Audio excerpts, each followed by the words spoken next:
Hey, it's Ethan from V100, and I'm stoked because I've got Chris from Motionless in White on the line today. Now, you're out at Rocklahoma. I decided to not make the drive down this year, but you guys are going to be performing later today.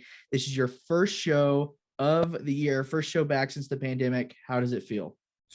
It's like a feeling I don't think I've ever experienced before, where like, you know, it's different than like, having a tour or two off or going to make a record and coming back. Even that does feel different, but like this is just such a unique, like, whoa, we're back on tour. Like I'm still kind of feeling like it's like not real, like waking up on the bus and just I'm in my bunk and not my bed that I've been in for a year and a half. But it's great. We're all very excited. There's a little bit of nerves, but it's for sure just so weird and very mentally just like, what the hell is happening? Yeah. What's life been like for you guys over the last year and a half? You guys seem to have kept a little bit busy.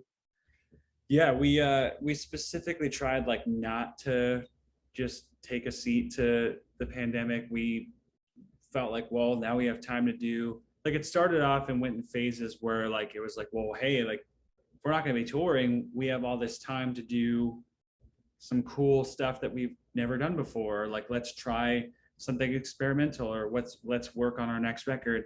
So we decided to just do like these very different style renditions of some of our songs. We did a cover song, two original songs. Like we just stayed busy and put stuff out just so people had something to listen to and hang on to and let them know that we were still there.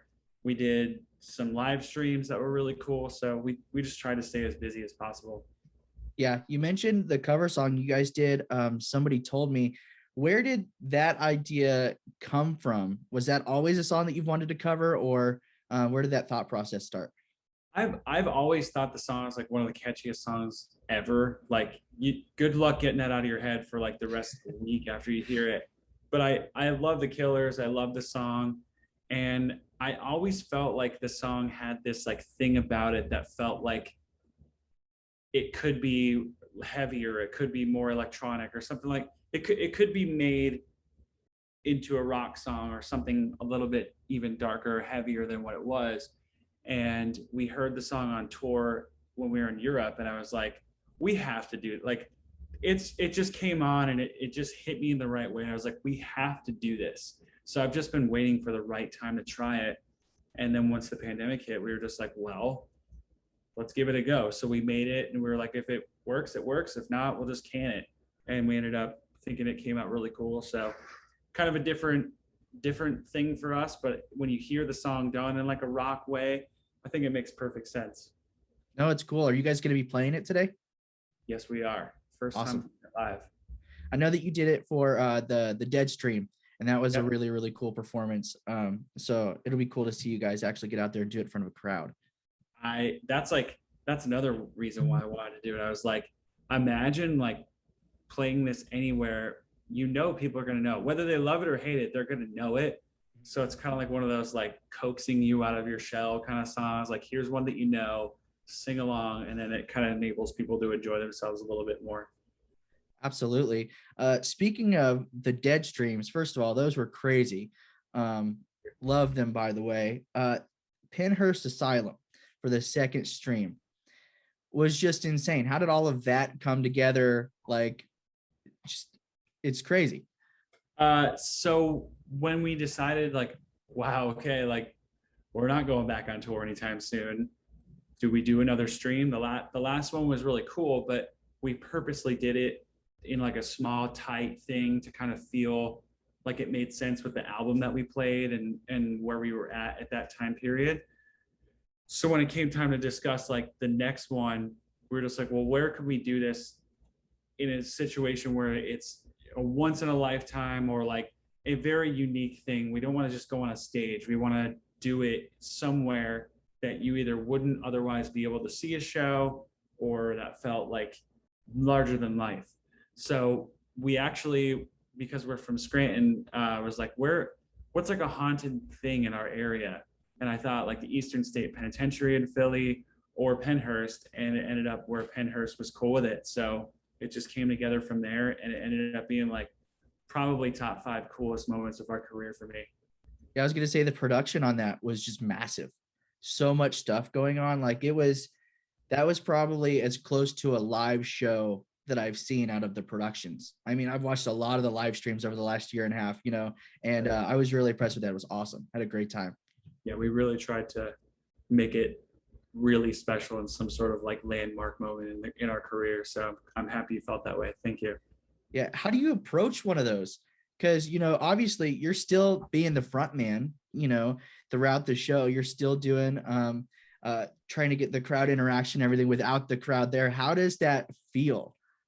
It is so weird. Like at some point you just have to like mentally accept like you're speaking to people that are watching from a screen, but you want to give them that show experience. You want them to feel like they're at the show, or even just feel like there's some level of entertainment to it besides just watching us play the songs. So like, it's not like I could have been like the usual like stuff that you would say at shows, but still it felt like I knew I was communicating with people on the other end. And when you know that and you get over the separation or that divide of technology, it felt kind of normal.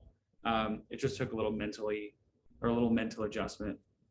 Yeah, I can imagine. I was like, man, I couldn't like put myself in that situation. I hosted a live stream last summer here, and even that was weird. I'm like, I can't imagine being the person performing during the live stream. The like getting done with a song and being like, thank you, and then just crickets. It was very funny. But like, again, if you mentally put yourself in that show position, it was easier, but very fun. It was cool to like experience just nothingness. I mean, it's not like we've never played shows where people didn't give a shit. We've played shows in our history where there was nobody there, or everyone that was there hated us. So, we've had a little experience in that sense to where we could play to nobody and it was fine. Yeah, that's cool. Something else that you started doing over the pandemic that I get a kick out of and I want more is your TikToks. Oh my God. These are some of the best TikToks on that app. They're hilarious. What was going through your mind when you're like, yeah, maybe I should just hop on this app, do a couple funny things. Maybe it'll go somewhere, maybe it won't. And then it just kind of blew up. Well, first off, thank you. I think everyone, like all our fans, know that like I love like dad jokes and dad humor and ridiculous over the top stuff like that.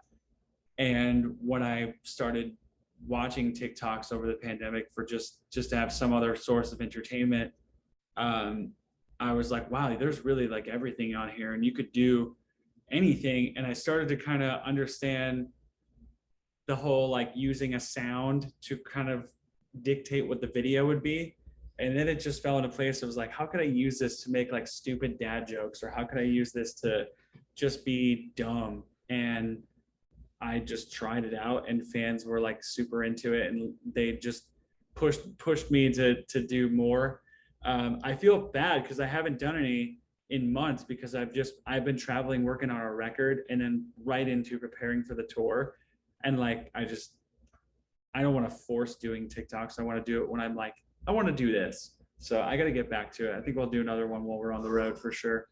Yeah, that'd be fun. Before we get to the new record, I want to talk about Time Bomb, which just came out in the last couple of weeks, which I believe is a standalone single, not going to be on the new album, right? Correct. Yes. How did that all come together over the process? What's the thought of, maybe let's just put a song out before we go out on tour. That way they have something new until we can finish up the new record. Yeah, it's pretty dead on. I think we had the music started in the sense of like it could possibly be on the next record. And then when I knew we had already way earlier this year was just like, all right, we're not going to tour this year. Like we'll just wait till 2022. And then when the vaccine started up and everyone started to get hopeful that tours were going to happen again, we booked this tour and the festivals, and we were like, well, why? We know that the new record's not going to be out before that. Let's give people something for the new tour. and we usually like to, when we go away for a while, we like to come back with something heavy. So that just seemed like that was the song that made the most sense. And we just wrapped it up kind of quickly earlier in the summer and just had it waiting for the tour to start. And yeah, here we are. That's awesome. The visual is really cool for that. Where did that concept, all the conceptualization behind that come from? So our guitarist Ricky and our tour manager front of house Logan, they ended up doing it. Logan is really getting into like the Unreal Engine stuff, like, you know, all the video games you see now are all Unreal Engine, and he's like really getting into designing all that. So he was like, hey, if you guys ever need a video, let me know. And I was like, oh, this is also kind of like a one-off opportunity to do something like that, because, you know, normally our videos have the band playing and all that stuff, but this one felt like this is a unique opportunity to do something different. So those guys put it together and kind of took like, it doesn't exactly correlate to the song in every way, but there's enough where it just makes sense visually. And I think it's really cool. It's just fun to watch and looks really awesome and looks like you're watching a video game. Yeah. And you mentioned Ricky working on the video, but he also did vocals on the song too, which I thought was really cool. When you get to kind of the clean vocal portion of the song or whatever, you get there, I was like, this is not Chris. This is, I think this is Ricky. And I had to go look it up real quick. And that was really cool. Where did that idea come from? Because I know he's done little bits and pieces here and there, but I don't think quite to this extent yet. Yeah, he has been here and there in the songs, but he's never like had like a moment. And we started out where he kind of took more stuff in like a live setting where he'll sing more, but the songs are already recorded. So I was like, well, let's try having him do something like full on. So last year we released a song called Creatures X, and he ended up singing the chorus on that song, and fans were really excited about it. So when it came time to do this song, I was like, let's just split the singing. So I think he sings the pre-chorus and the second chorus. I sing first chorus, third chorus. So it's just a cool, like, again, the moment to do something unique and different without it being like too departed from what fans like was there. And then that's when you do things to kind of like learn what the boundaries are of what people like and don't like. And it turned out really great where people loved it. So we'll have him, you know, be a part of stuff in the future more and more. Absolutely. That's awesome. So how far along are you guys on the new record then? So all that's really left to do is record the vocals, which I'm going to start right after this tour. Okay. I was in California working with our producer, Drew, throughout a lot of the summer. And now it's just like, okay, well, we got everything in place. All the stuff's written. Now it's just time to record the vocals. The music's all good. So, yeah, we're just, as soon as this tour is over, I'm going right there and working on it until it's done. Awesome. So we could probably expect a new record sometime next year then, early next year? Yeah. In my ideal scenario, I would love like February, March, but once it hits the label's hands, that stuff changes, but I will be pushing for February or March for sure. Awesome. Now, we had a fan question on Twitter. They asked, are there going to be any sequel songs on the new record? Because that's kind of been like a tradition for you guys. Is that going to be happening again? There is currently one that it is, but it's kind of on the chopping block. Like we have, I think we narrowed it down to 16 or 17 songs, and we have to cut some of them. So like as I'm kind of in the studio and as everybody's digesting these songs more and more, we're going to start cutting. And the sequel one is one of the ones that's not locked. So I love the song. I think it'd be great on the record, but it is a departure from what the vibe of the rest of the record is. So I don't know. We'll see. But it is written. Well, hey, at least it's there. And you know what? Even if it doesn't make the record, maybe it'll come out at some point someday, you know? Yeah. Yeah. I would like people to realize that like maybe we could start doing that where in between album cycles, there's, 2-3 releases of singles or covers or alternate versions of songs to fill those gaps. Absolutely. I mean, you've got bands these days that don't even follow the traditional album cycle um, process anymore. For example, like Falling in Reverse, like those guys put out a single, I don't know, once a year at this point, every Mhm. once in a while. And those songs stay at the top of the charts for a year and a half at a time, even. So, Yeah, I think there's a lot of bands in the rock world that are definitely kind of testing out the hip hop pop world of releasing stuff. And I mean, it works for some bands, it works for them. It might not work for us, it might work for another band. You know, like I do feel like rock and metal fans love albums. And we've seen a lot of people as we've released singles, they're like, this is cool, but we want an album. And I get that, you know, you want to pop something on for your entire drive, not just one song. So I get it. But yeah, we'll continue to do whatever we could do to get stuff out there. awesome. Well, hey, we're looking forward to that. I want to know, what kind of preparation did you have to do to get back in tour, in shape for tour? Like, were you like, eating better, working out more, vocal warm-ups? What kind of stuff do you do to get ready for tour after a year and a half?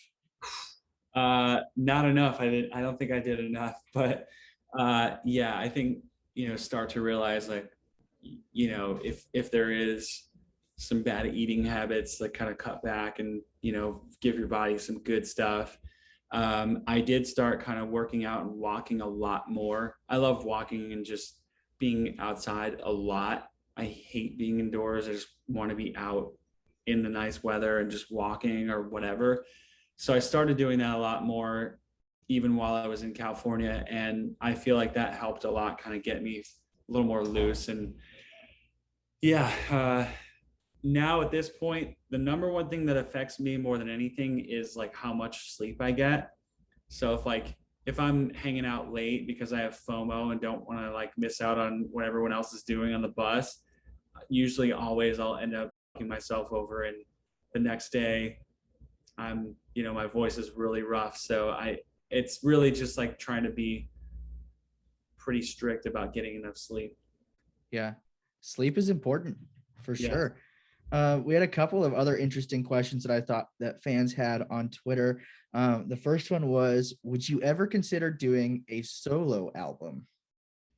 Yeah, I actually have songs written that I would use for solo stuff.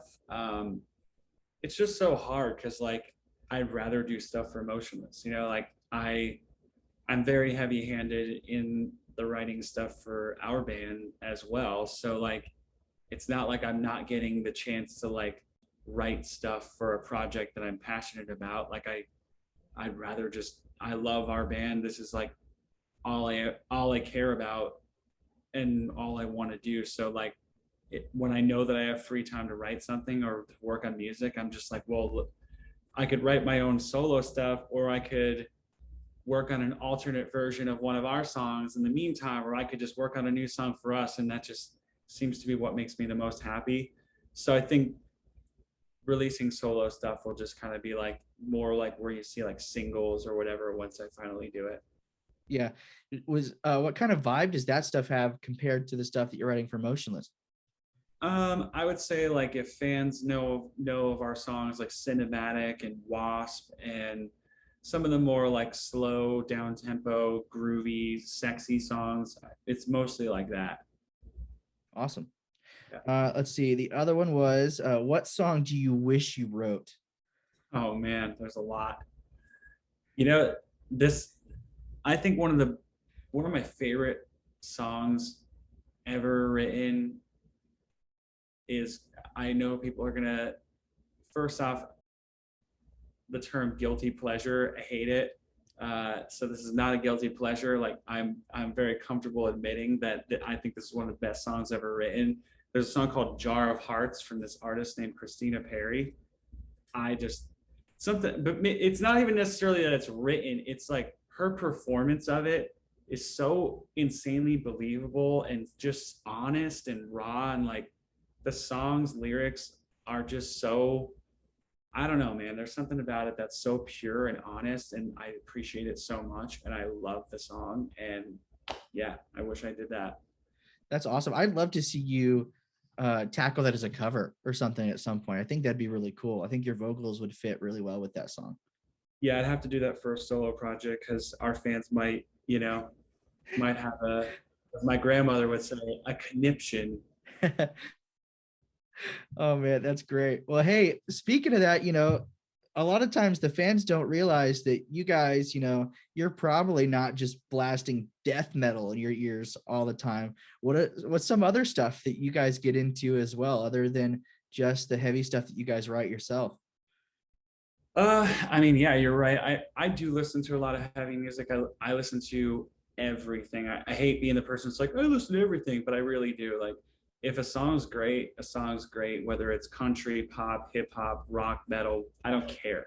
I just like good music, and I think it's cool to be more well-rounded with like what you listen to, and instead of being some like elitist metal fan that's just like pop music for no other like I understand why those things collide with like originality and writing your own music and having stuff written for you, and you're just essentially viewed as a puppet or what. Like I understand the wiring why people don't like certain things, but like if a song's good, a song's good. Shut up, and that's just how I feel. So I think everybody listens to different stuff. A lot of the guys like this artist Black Bear. I know I've heard him a lot, his stuff a lot. I like pop stuff. I like acoustic stuff. There's even some country songs that are on that's on, whether it's old country, new country. I like stuff all the way from Johnny Cash and Elvis to some of the really, really bad modern country like Florida Georgia Line. Like some of this stuff is so bad, but it's just fun to listen to. So I can listen to everything. Awesome. Well, hey, let's wrap this up, get you on your merry way.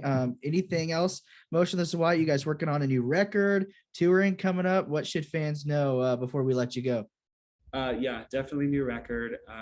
As soon as we're done with this tour, it's right into the studio, finishing the vocals, and then the next tour we have booked is Beartooth. We're direct support to Beartooth in Europe, and then we're working on the next US tour right after that. So pending everything goes well with touring staying a thing and people stay safe, then I would expect a spring tour announcement at some point soon. Awesome. Well, hey, thanks, Chris, and good luck with your first show back tonight. Well, yeah, thank you. Hope I can remember all the words because that's where I'm the most stressed out. Well, hey, the fans will be there to sing along with you. You'll be all right.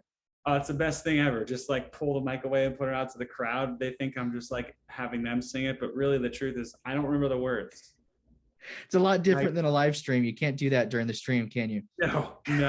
Well, that's how I have lyrics all over the place that you can't see, like for me to remember. Yeah. So yeah. That's awesome. Well, hey man, good luck. We appreciate you chat with us today, dude. Thank you so much. This is great.